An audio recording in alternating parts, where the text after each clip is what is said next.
I woke up in the morning with someone calling my name, thought it was my parents, went into their bedroom, and they were fast asleep. So I went back into my bed and I started noticing faces in my room looking at me, and it scared me. So I pulled the sheet up over my face, and as the sun started to come up, I started to see the shadow of them like right up against me. And it just freaked me out. I don't know if I ever slept in that bedroom again, to be quite honest with you. Hi, welcome to Switching Mindsets. This is Anuradha, and today I'm chatting with June Edward, a psychic medium and relationship expert. She's also the author of All's Fair in Love and Karma, Five Steps to Relationship Mastery, and A Night on the Other Side, Insights and Conversations from Heaven. Hi, June. Great to Hi, how have are you? you. Have I missed Oh, thank you anything? for having me. Any more books? Well, I've written four actually. They're Okay. on my website. Yeah, I have a Destiny card journal as well, and my autobiography is there as well. Okay, great. So that's juneedward.com, right? Correct. Okay, and I'll put it up in the description as well. So, hi, June. And like I said, since you're a psychic medium, that takes precedence over everything else. So, tell me, what is a medium, basically? Let's start with that. So, medium basically means middle. So, I'm the middle person facilitating a conversation between someone in this world and someone in the other world. I'm like the radio. That's great. And you catch the right frequency, basically, just like a Exactly. radio. Yeah. So tell me how this started. You said that you had these abilities when you were a child and then you kind of just shut it off and then it all came back I later. did. Yeah. I was born with a lot of ability. A lot of children are. And when you're a child, you don't have any context. So the first memory that I have was probably around the age of 3. I woke up in the morning with someone calling my name, thought it was my parents, went into their bedroom, and they were fast asleep. So I went back into my bed and I started noticing faces in my room looking at me, and it scared me. So I pulled the sheet up over my face, and as the sun started to come up, I started to see the shadow of them like right up against me. And it just freaked me out. I don't know if I ever slept in that bedroom again, to be quite honest with you. But then I started seeing, I saw people going through the house. I thought maybe they were visiting. I didn't know. I was young, and who knew? I didn't know if anybody else saw them. And I come from a large family, and when I asked, I was told that those are the people that died in the jealousy porch in the back on the yard. I'm like, oh, wait a minute. And as I got older, I just knew things before they were going to happen. So, when I was in school, I would tell everybody what was going to happen and quickly got labeled the freak. So you stop doing that. And then when I was about 10 years old, my parents had split up, and my job was to do the dishes in the afternoon. And I didn't know anybody. And there was a woman in her 40s who used to keep me company and talk to me when I did the dishes every night. So one day I asked my older brother who she was, and I don't know if he saw her, didn't see her. I thought she was real. And he started laughing and told me that she was the woman that used to live there. Her husband was a drunk and threw her down the basement stairs and killed her. It scared me so much. She must have felt it. She never came back. And it made me understand why I never liked going in that basement. That basement would scare me. But from that point on, I really tried to block it as much as I could. When someone died, if anybody in the family knew them, they would immediately come to me. I couldn't stop that. That's the only thing I couldn't stop. And I would tell whoever it was in the family, oh, so and so died last night. And they're like, no way. I just saw him yesterday. He's fine. I'm telling you, he died last night. Sure enough, they'd check it out, and he did. So yeah, it's something that our brain blocks it when we have fear. And I had fear, so I blocked it most of my life. I still had intuition, which is my psychic ability, but I definitely was blocking the mediumship part of my abilities. That knowing that you have that there's something you're supposed to do, that's your psychic ability. That's what you really need to listen to. And I was fortunate enough to still know that I was supposed to be listening to that. And it shaped my life from then on. It really did. Yeah, I love that story about the woman who gave you company while you did your dishes as a child.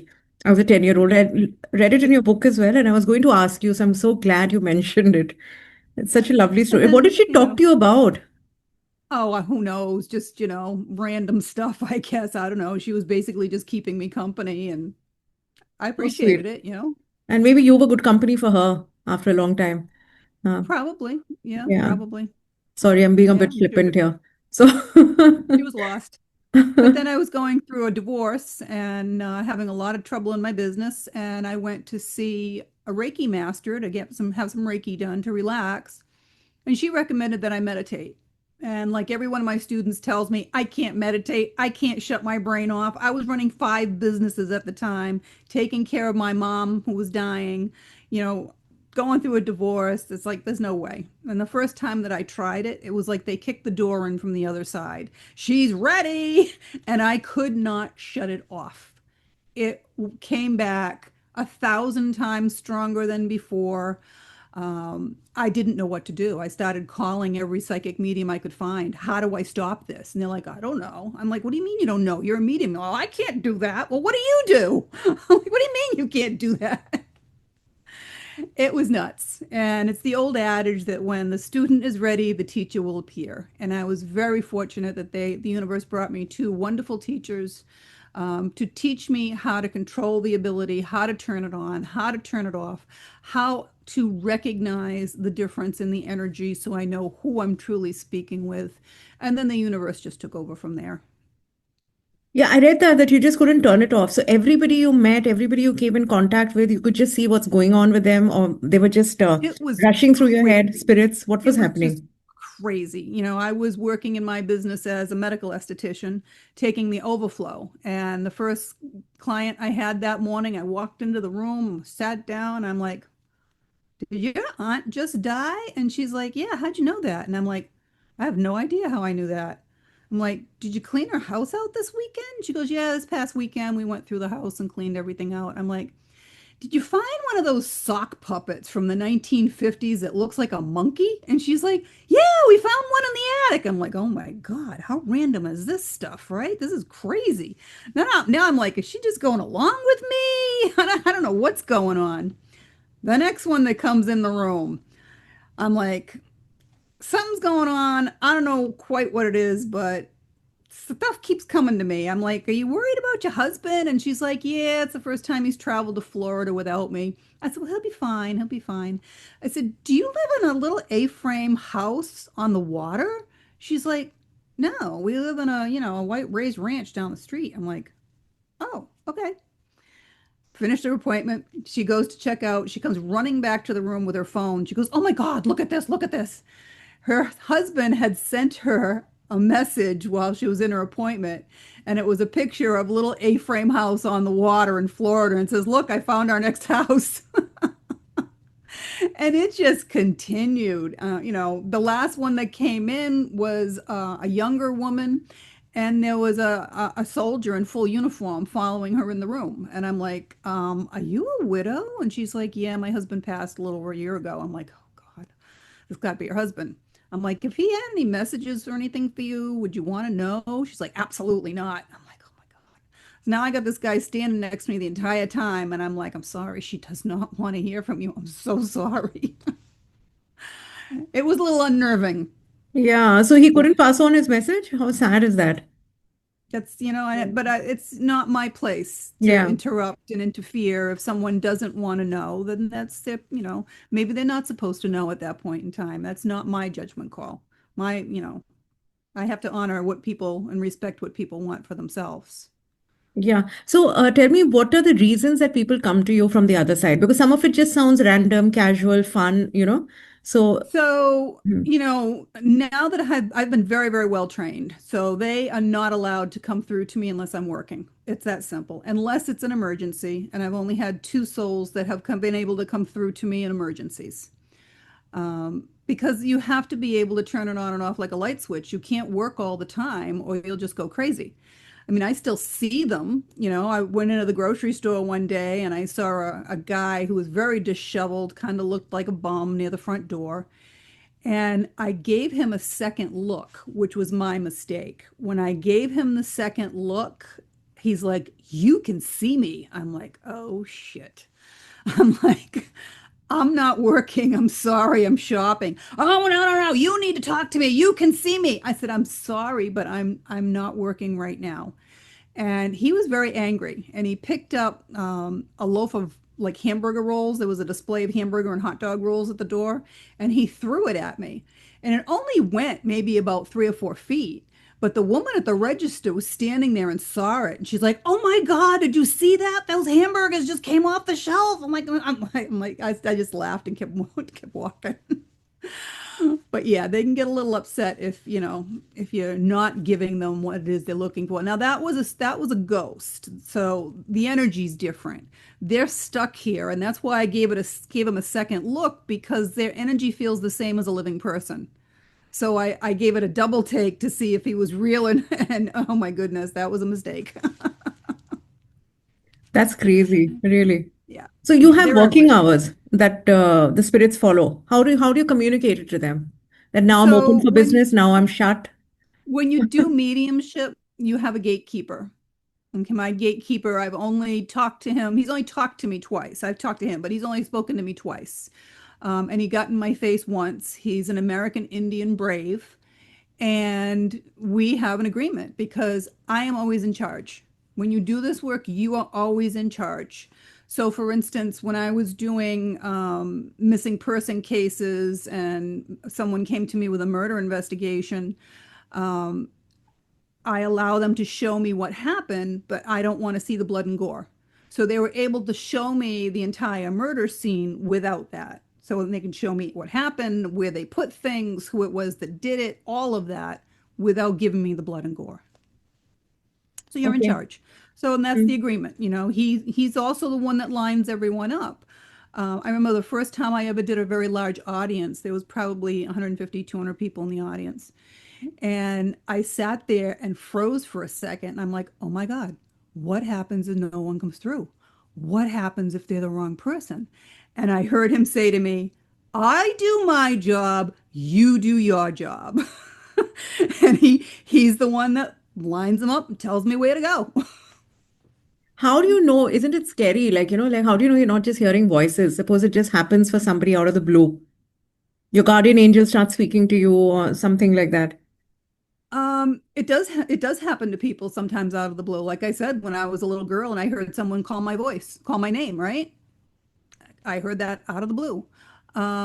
It happens. And if it's not telling you go jump off a bridge, or well, it could happen that way too if it's demonic. I guess it gets down to discernment. You have to understand discernment. You think you're crazy? Are you always hearing voices? Are you talking to yourself constantly? I mean, either you got a lot of money in the bank or you're crazy, right? Yeah.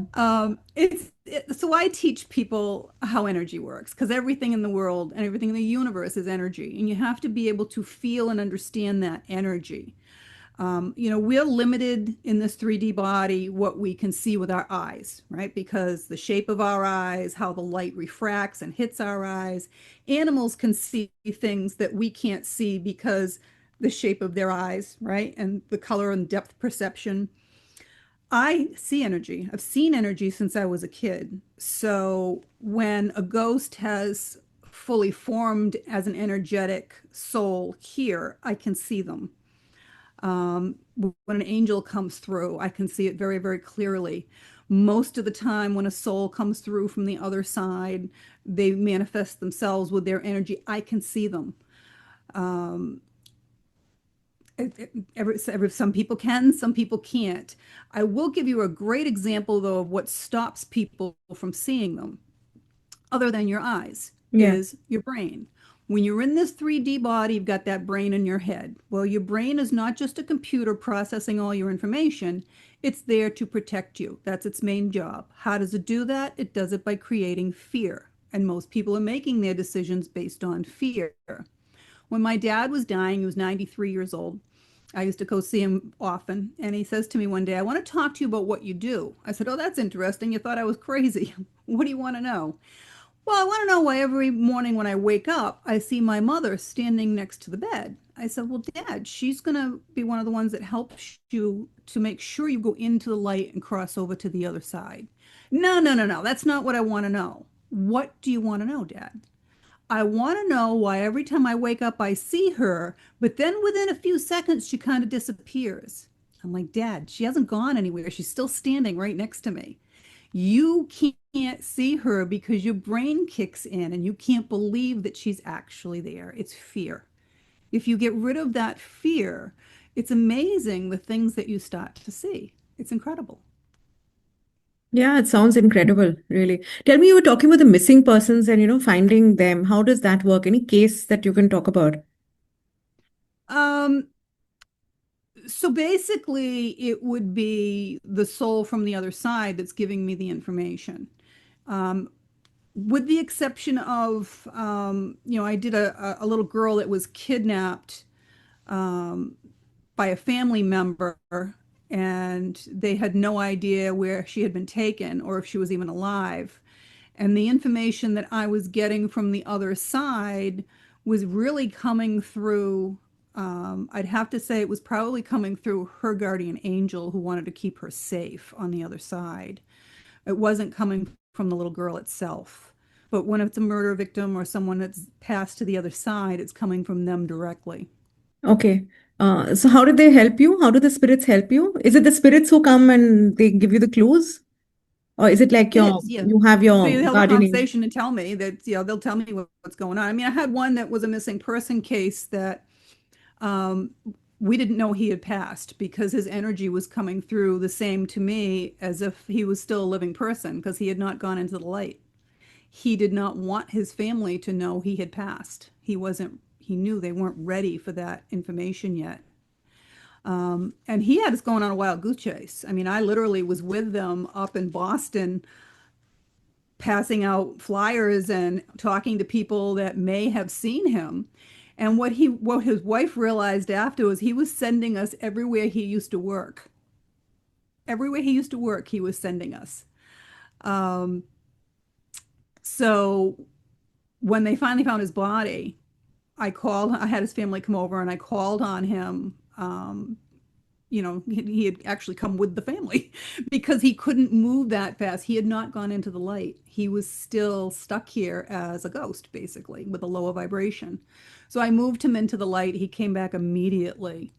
And the first thing out of his mouth was that he wanted to get his wife a wedding ring. And I'm like, I don't understand why he's saying he wanted to get you a wedding ring. She goes, well, we weren't really married. I'm like, oh, that explains that.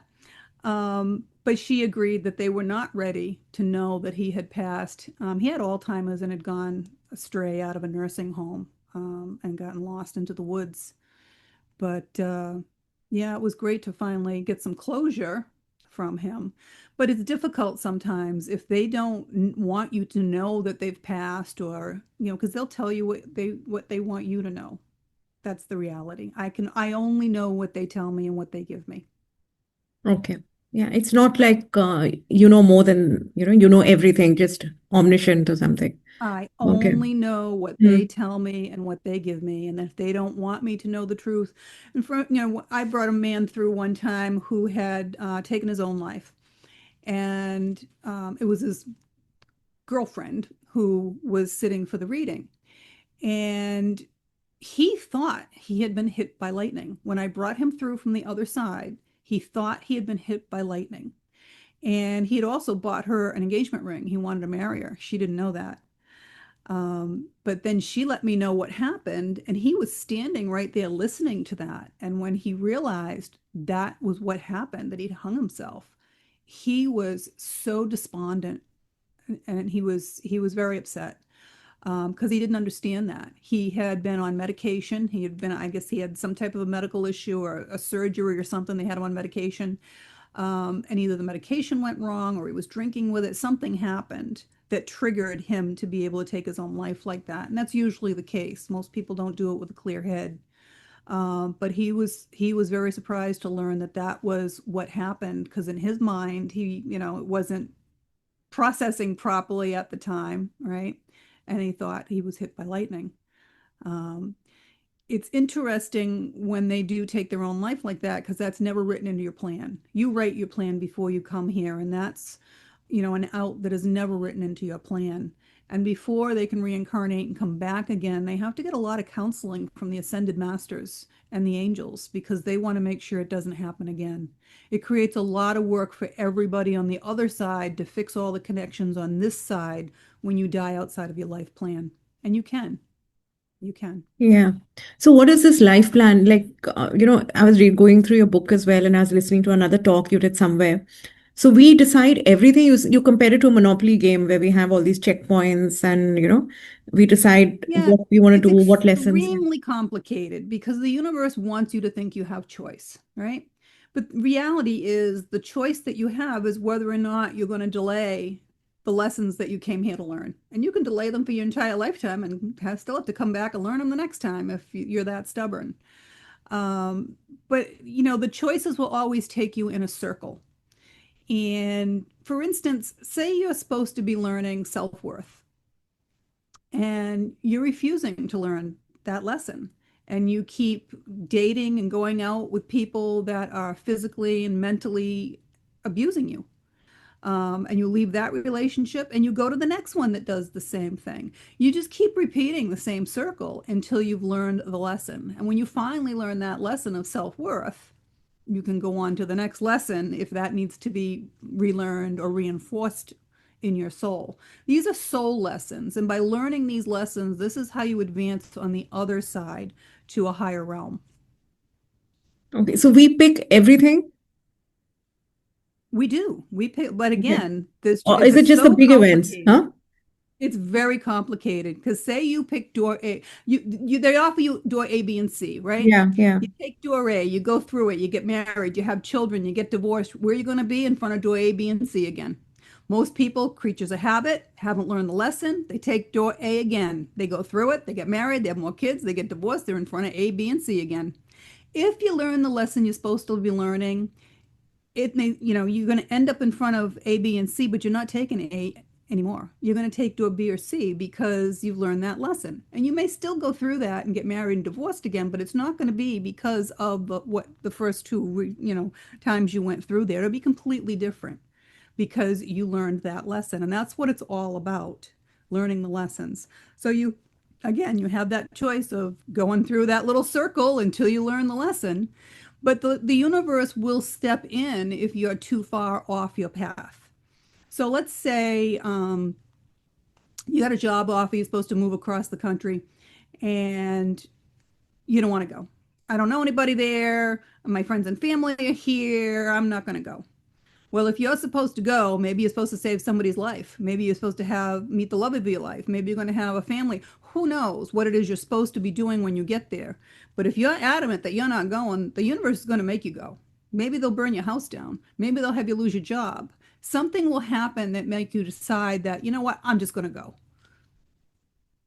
And that's how it works. Yeah. And you So that you can't. realize later, okay, oh, that was good for me.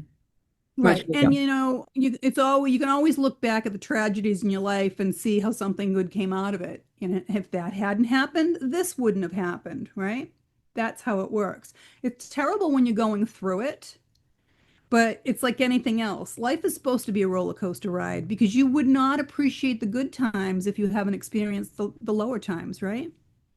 That's how it's meant to be so that you learn how to be grateful and you learn how to want more of the good stuff in your life. It's that simple. Yeah, but I wish there was a clue that told us that this is the path we're on. And otherwise, There we're is a going clue. into it blind. Huh. There absolutely is a clue, and that is your soul and your intuition. It's the knowing. It's the difference between I think and I know. Okay? Give you a crazy story. Before my abilities fully developed and opened up, my children were very young. I was going through my first divorce, and I was unable to find decent daycare for my youngest one. And at the time, he was about 10 months old. And was running a restaurant, and I had him in the playpen in the kitchen. I'm like, I can't keep doing this. And all of a sudden, it was like, I just kind of, I have to open a daycare. And I just knew I had to open a daycare. Mind you, I had no background in early childhood at the time. I didn't know the first thing about daycare regulations in the state, but I knew I was supposed to do this. So I put my business on the market and sold it. And what little money I made from that, I looked for a building, rented the building. As soon as I saw the building, I knew, again, I knew, I just knew this is the building. Went in, ended up buying all the contents from the building and sold that and made enough money to renovate what I needed to do to get this thing open and running. It's because I just knew. And all my friends and family like, you are crazy. You are going to lose everything you've got. You don't know what you're doing. I'm like, I know I'm supposed to do this. And they brought everybody that was supposed to be together to help me and work with me because I knew this is what I was supposed to do. And that is your clue in life. And, if you learn how to get in touch with your soul, and that's another one of the things that I do teach, you are not the suit that sits here, okay? We're not what we're looking at. We are the soul inside. That's who we truly are. But your soul is way too big for this body. Some of your soul is stuffed in your body. Some of it people can see over you, and they call that an aura. That's a part of your soul that's right outside your body. And the majority of your soul, the largest part they call the higher self, is in the lowest level of heaven, which is the fifth dimension. And that has all the knowledge of all your lifetimes, and it orchestrates the timing of the events that happen in this lifetime. Okay? So, in order to get more knowledge and get more in touch with your soul, when you meditate, you are getting in touch with that part of your soul that's in that higher dimension. And it's raising the vibration of your body here at the same time. Because when you talk about energy, vibration, frequency, they're all just different terminologies for the same thing. And when you think of, when you go into the light, that light travels at the speed of almost 300 million miles a second. So that's how fast my soul was traveling when I went to heaven. And then I came back into this body at that speed. So my vibration is automatically higher than most. So I can connect very quickly and easily. But the more you connect with your soul from the other side, the higher your vibration continues to become. And the more you get those clues and those hints of, I know, not I think. And when you follow the I knows, they're the right way to go 100% of the time. When you think with your brain, it's a 50-50 crapshoot. When you do it with your soul, and I know, it's 100% right all the time. Great. And you just mentioned your near-death experience or death experience, as you've called it elsewhere. So you were 27 then, right? So how many years ago was that? And do you still It feel was a long time ago. Yeah, I was I'm a wondering. lot older than that now. Yeah, okay. So So just along. I had injured my back when I got married at 21 and I injured my back at 22. And I just knew that if I went in to have surgery, I was going to die. And that's that knowing. I just knew it. And I put it off as long as I could. I put it off for 5 years until the doctors told me I had no choice. I had to have the surgery. And I told everybody, I told my girlfriend, told my husband, I said, listen, I'm going to die. Oh, no, no, no. You're just afraid. You're going to be fine. I'm like, no, you don't get it. I know I'm going to die. I know everything's going to be okay, but I know I'm going to die. And whether I stayed or came back, I just knew it was going to be okay. And sure enough, the night before my surgery, I had an MRI done with contrast dye. And I let them know that I thought I was allergic to it. I'd had it once before. I had a really bad reaction to it. And of course, they just, that's normal. Everybody has that reaction. And what do I know, right? I'm 27. I'm not the doctor. I'm like, oh, okay. I guess everybody has that reaction. And as soon as they injected the dye into me, I literally died. And I could see everything that was happening. I couldn't feel anything. When people ask how long was it, I don't know. 3-4 minutes at least, because they had to go over and check me and then hit the crash cart thing on the wall and then wait for the crash cart to come in. And then they paddled me twice. They injected the line. They flipped up the table. They're slapping me. It was quite a period of time. But in the meantime, I was on the other side and I was getting a full life review. It was like sitting in the front row of an IMAX theater and just, what I've learned since is that everyone's is a little bit different. For me, they were just showing me the times in my life that were really wonderful. And I'd had a very difficult upbringing, very difficult childhood, and they were showing me the people that had really helped me in life, that were befriended me, that, people that loved me and cared about me, and things like my wedding, they were showing that, big events. But was interesting, and then I heard from behind me, I heard, it's not really your time. You can stay if you want to, or you can go back. It's your choice. And I didn't turn around to see who that was. I've since learned it was my guardian angel, who's not an angel, by the way, but that's the term, the guardian angel. And as she told me that, I'm watching this movie and I'm saying to myself, well, I'm not going back for my family. I'm not going back for my friends. I'm not going back for my husband. Why would I want to go back? It's just so amazing over here. It's just, for me, it was overwhelming sense of love. It was just incredible. And no pain, just, light as a feather. And then I remembered I had two small children. They were not in my movie, which was interesting. But I did remember that they were the biggest reason that I came here, and they brought me the most joy in my life. And when I decided I was going to come back from them, I was back in my body instantly. Yeah. Quite a time. It sounds traumatic, but also life-changing, no? Life-affirming almost. Um, yes and no. It took me a long time um, to process it and talk about it. There's something called cognitive dissonance. And that is, everything that you've learned in this lifetime, for that to be totally thrown out the window for you. And this is the reality. You have to process all that, and that takes a while. And then, when I tried to talk about it for the longest time, I would just sit and cry because all the feeling of it would just come back to me, and it was just overwhelming. It took me quite a while to be able to process it and talk about it to people. Um, but it is absolutely amazing. And I have the ability now to be able to go back and forth to that fifth dimension, that lowest level where I was at. They won't allow me to go by past that level while I'm here in this body, but I am allowed to go back and forth, and it's amazing. Every time I go there, it's just such an incredible rush. It's the highest high you'll ever have in your life. And when you meditate and you connect with your soul that's on the other side, it's the same thing. It's the highest high you'll ever feel in your life. It's incredible. Yeah. And you've also spoken in your book and otherwise about the hierarchy of spirits, right? How does that work? Because you said there are ghosts and spirits and guardian angels who've been here in a body physically and then transcended, and then there are angels who've always just been angels. So what is the Right. So hierarchy angels are then? a separate race. They were never human. They're a completely separate race, and their entire existence is basically to help us. But, there's rules on the other side, just as there are rules here. And they have jobs on the other side, like we have jobs here, because everyone has to have that fulfillment, right? You have to have purpose. We all have to have purpose. So, in order for an angel to help you, you have to ask them. That is their rule. So, if you're missing something, Saint Anthony, where is, my lost coin or whatever? Um, I always ask Saint Michael to protect me all the time. And it's interesting, when I first started this work and I was told to ask his protection every time before I meditate, which I do, because when you open yourself up to the universe, you're opening yourself up to good and evil.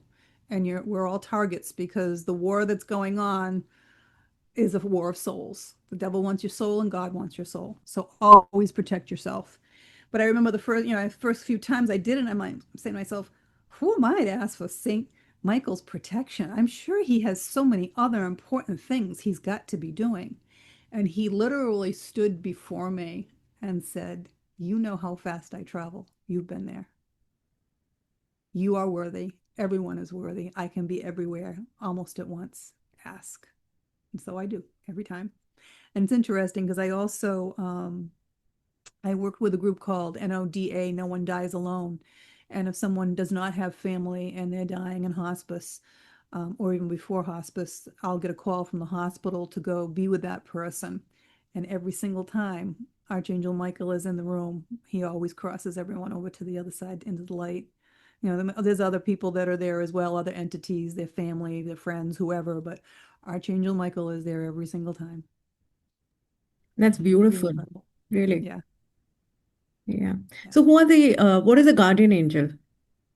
So, um, so you have angels, you have choir angels. They sit to the right hand of God. They're one of the highest. They are the highest of the hierarchy of angels. Then you have um, archangels, and the archangels are the ones that help you make your soul plan for when you come back. They also do the counseling on the other side.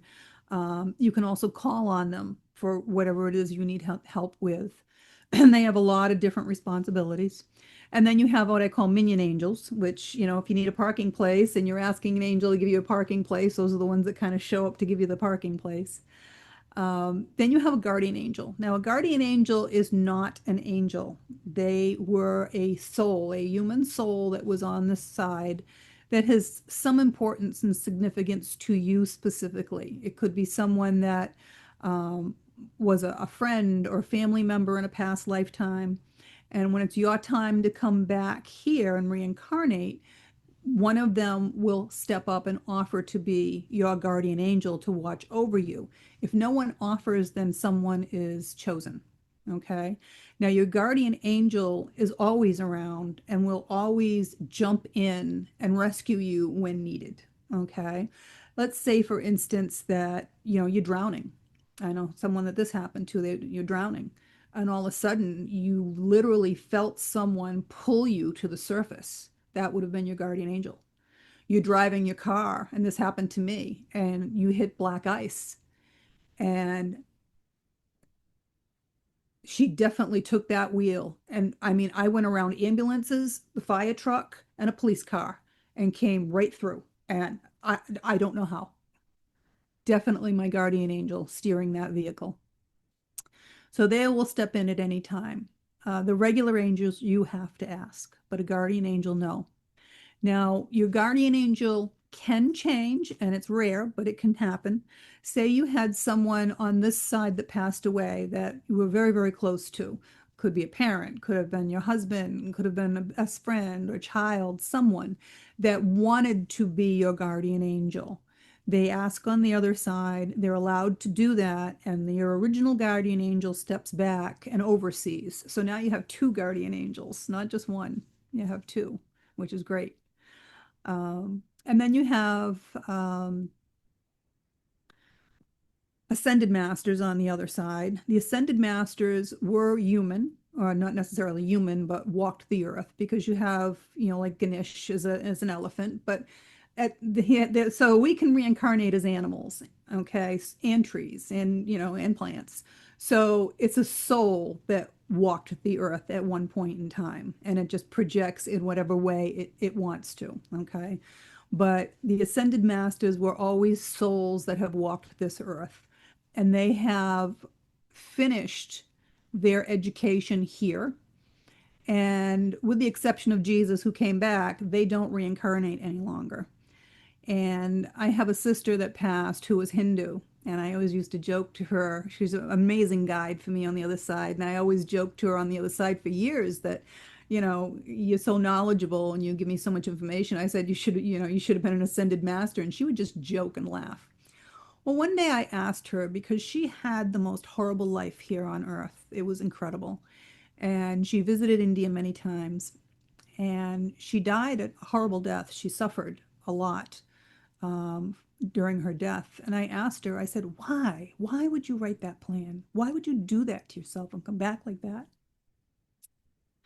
And her answer to me was that she is on the path of being an ascended master. And she cannot counsel everyone unless she has gone through what everyone here on this planet has gone through. And she said she still has a few more reincarnations to go, and then she'll be done. So they're always teaching me from the other side. No matter what I do, they're always giving me information and teaching me how the things work there as much as here. Yeah, very powerful, really, what your sister said.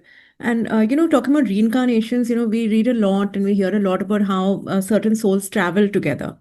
So, how does that work? And, there's so many toxic relationships, on and off relationships that you can't get out of. So, how do you make sense of all that? So there are, I believe, 13 ascended masters, and each ascended master has a soul group. And you travel from lifetime to lifetime with that soul group. Okay. And yes, there are millions of souls in each soul group, but those are the people that you choose to interact with. So We create karma in this lifetime by doing something to someone else that do not have remorse for and we do not make amends to. Okay? You are owing that person a karmic debt in another lifetime. So, one of the reasons that we come back here is to collect our karmic debts and to pay the debts that we owe. Now, karma is not a bad thing, okay? It's just how we learn our lessons. So, when you're planning your life before you come back here, um, you get together, first of all, with the people that you're going to pay the karmic debt to and the people that owed you. And, a lot of people, they don't like their parents. They can't stand their mother. Well, she had six of us. None of us like her. None of us get along. Maybe it was just a karmic relationship. Her only job was to come here and give birth to you. That's it. Okay? Everything that happens in this world, on this earth, and it's always happening for your highest and best. It's never happening to you, it's happening for you. And this is how you have to look at life. You have to change that perspective. You're not a victim. They're doing things to help you at every opportunity they can. Okay? Let's say you stole money from somebody in a past lifetime. They're not going to come into this lifetime and rob you blind. That's not what they're going to do. They're going to come teach you maybe how money works, because money is energy. That's why it's called currency. Maybe they're going to come into this lifetime and be your boss so that you now value the money and understand that it's energy. Okay? They're going to come into your life here somehow in your plan to help you learn one of your lessons. This is what it's all about. So there's a difference between there's three types of relationships. There's a karmic relationship, there's a soulmate relationship, and there's a twin flame relationship. Twin flames are extremely rare, so I'm not even going to get into that too much. They're literally one soul that's split into two and reincarnated forever on after in two separate bodies. Okay. Sometimes one comes through and the other's up there. Sometimes they come through together. There are only a certain number of them here on the planet at any given time. I want to say it's like 130 million, something like that. I don't know. It's not a big amount, but those are the people that came here to make a difference and change the world. They have a very, very important path. Um, they follow a very specific pattern. They're very popular now because of the movies that came Yeah. out. Trust me, most of the people you're meeting, you're not a twin flame. Trust Mhm. me. It's very, very complicated, very complex. Most of the people that you're meeting are soulmates, okay? Or karmic relationships. So, a karmic relationship, you'll know it's a karmic relationship because once one or the other has learned the lesson you're supposed to learn, the relationship's over immediately. It's almost like you woke up one morning and said, why do I even have this person in my life? And remember, everything is a relationship. You're in a relationship with your family, your friends, your employees, your customers. Everything is a relationship. So maybe you've got this one friend who's been your best friend forever, right? And then all of a sudden you wake up one morning, you're like, why do I have her in my life? She's so depressing. She's so negative. She's so this, or she's an alcoholic, or she's this. Or suddenly you're learning your own self-worth. Guess what? She taught you self-worth. Boom. Don't need her anymore. Done. Bye. That's how it works. So that's a karmic relationship. Just there to either teach you something or you teach them. A soulmate relationship, on the other hand, is also there for you to teach them a lesson or them to help teach you. But a soulmate relationship does not have to end when the lesson is learned. A soulmate relationship, it feels really good. It feels like an old pair of shoes. It feels really comfortable, like you've known this person forever, right? Where a karmic relationship, you're always looking for the red flags. You're looking over your shoulder all the time. When's that shoe going to drop? Okay, that's the difference between the two. And the soulmate relationship can continue your whole life if that's what you wrote into your life plan. And we have a lot of soulmates. I have one of my children, my middle one, was my soulmate for a long, long time. Kind of gone his own way a little bit now that he's got his own family. But yeah, I had a dog that was definitely a soulmate. So You'll know the difference. You'll know the difference. You'll feel the difference. But we have 5 lessons that we all have to learn. And this is why we keep repeating the same thing over and over again until you learn it. You know, the first lesson is self-worth. And this is why people keep getting into the same bad relationships over and over again, because they have not learned that lesson of self-worth. And it's not value, because that's what other people place on you. Self-worth is the understanding that you are so important. Do you know you're the only one of you in this whole universe? Even if you're a twin, okay, you're different people. You have different likes, different dislikes, different philosophies. You are only one of you in this whole universe. That's how important you are here, okay? And it is not selfish and it is not narcissistic to put yourself first. If you don't put yourself first, you're not going to be here, are you? Society wants you to think that it's selfish. It's not selfish. It's where Yeah. everything else starts from. And no one has power over you.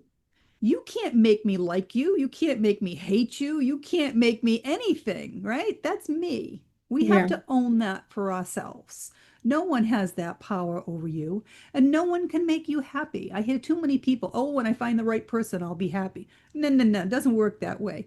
You find happiness first, and when you do, you will attract like a magnet everyone else that's happy around you, because we are magnets. Everything is energy, and we're always attracting or repelling at any given time. Okay? So which are you doing? Are you repelling or are you attracting? We want to attract all the good stuff, right? Repel all that stuff we don't want, attract all the good stuff. That's the name of the game. Yeah. Right. So you said there are 5 things, right? So the Yep, first there is are five self-worth. Yeah. lessons. Five Right. So the lessons. Yeah. next lesson is trust and communication. And you have to trust, first of all, that there is a higher power. Doesn't matter what you call them. You can call them God, Buddha, Allah, doesn't matter. There is only one. That's it when you get to the other side. You also have to trust that there is a plan and that you made this plan and that everything that's happening for you is happening for a reason. Ask the reason. Find out the reason. You know, I had 2 falls lately. I fell off a ladder and then I slipped and fell in a bathroom. Now I'm sitting here going, wait a minute. What's the spiritual meaning behind that? And it's not what you think it is, because it certainly it caught me by surprise, but it was like, I needed that little. It has to do with getting off your spiritual practices. And I had stopped meditating as soon as I get up in the morning before I go to the gym and start my day. I had stopped writing my intentions in my journal for the last month. I'm like, okay, I get it. I get it. They're going to boom until you understand what the lesson is. They're always teaching you. So trust that there is a plan. If you're off the plan, that's what's going to happen. The universe is going to step in somehow and put you back on your path. Like I said, nothing's happening to you, it's always happening for you. Yeah. And you also have to be able to communicate your wants and your needs to other people. We don't know by osmosis what everybody wants and needs. You have to be able to communicate that. And then sex is just another form of communication. Excuse me. If you can't communicate and trust outside the bedroom, you're not going to be able to trust and communicate inside the bedroom. It's that simple. Okay. Yeah. And yes, sex is a natural part of life, because without it, we wouldn't have any more people, would we? No Okay. more reincarnations. That's it. That'd be the end of the race. Yeah. So that's Then you 3, have right? Self-worth, that's no, that's trust, two. That's and trust and communication kind of go together. okay. Okay. Then you have unconditional love.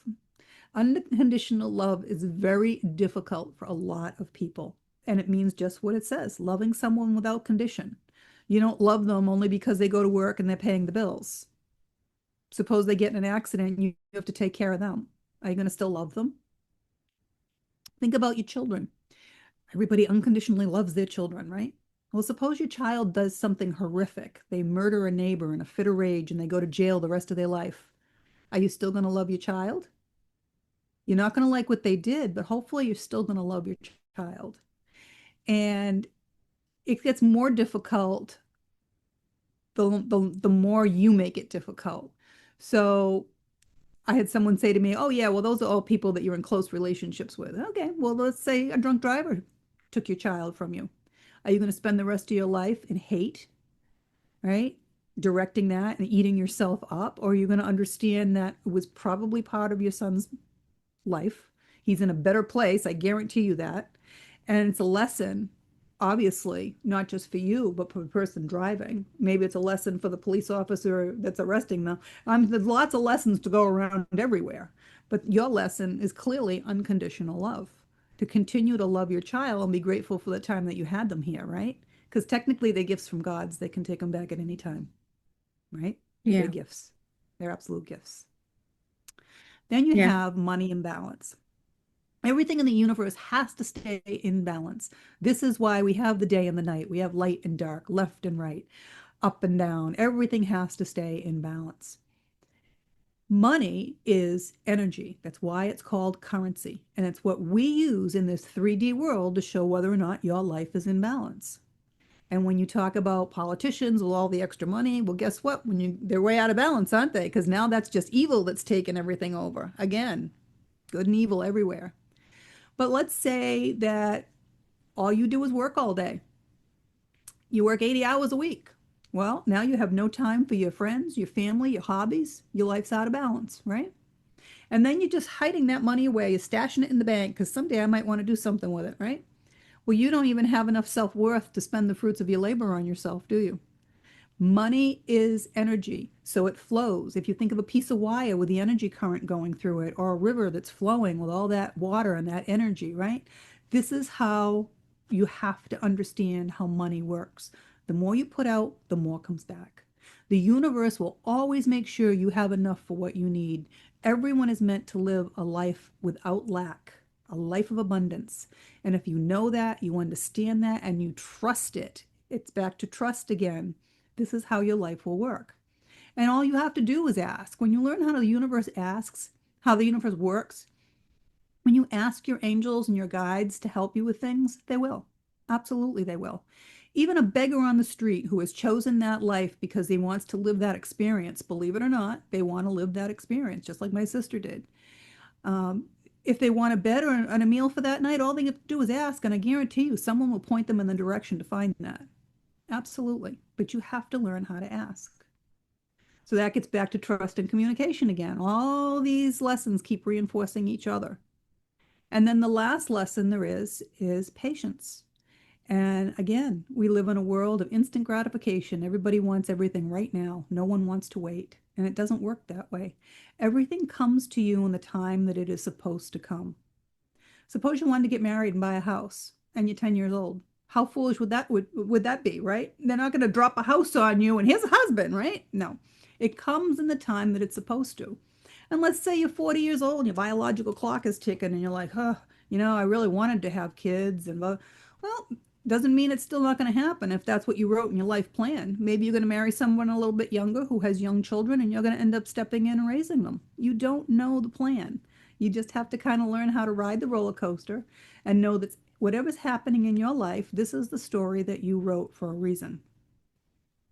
Yeah, wonderful. So, June, how do you learn how to ask? You've mentioned meditation and raising your Everybody vibrations. knows how to ask. Since you're a child, you know how to ask. Hello, I'm hungry. I want food. Buy me this. You know how to ask. Yeah. Everybody knows how to ask. So when you pray, you're asking, aren't you?